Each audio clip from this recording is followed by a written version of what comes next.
as far as characterization, if, for example, if I take a character like the Norwegian in either book that I have, people should be able to see parts of themselves in a character like that. Obviously, if I'm talking about an evil person, you can't, you have to exaggerate in the sense, not that character, the Norwegian, lives in his life, in his diegetic universe, unexaggerated.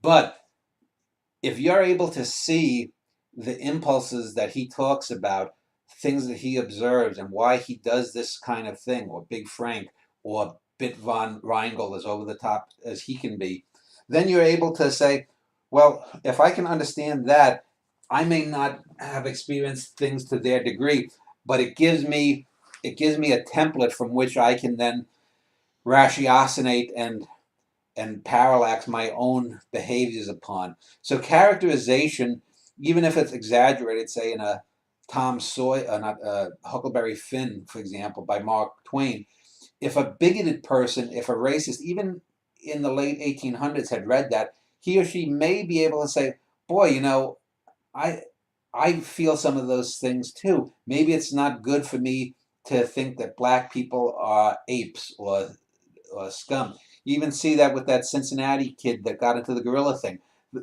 The mother is an idiot. She deserves every bit of excoriation. But then there, of course, there are these trolls out there that are saying because the woman and the kid were black, that, oh, the kid was trying to get into the gorilla cage because blacks are gorillas, and they're making all these kinds of racist nonsense shit.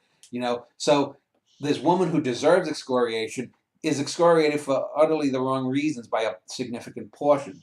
But getting back to my own philosophy, characterization helps you understand bits of yourself uh, within the other character, but it doesn't really, it doesn't really, uh,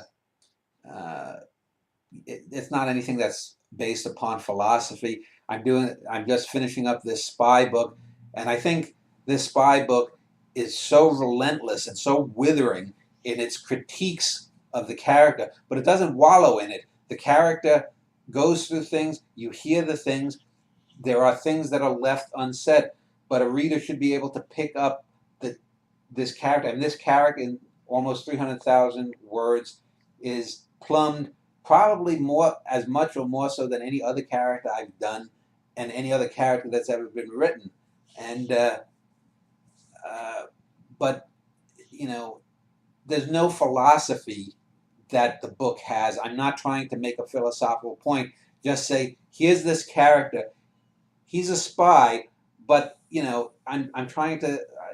What I'm doing is saying, well, obviously we know that the James Bond type spy thing is just silly. But even real life spies are going to do things, and this book gets into some of that by trying to paint a very broad portrait over the course of 80 years that this character supposedly has lived, from the 2016 of the now when the book begins and ends to when he was born.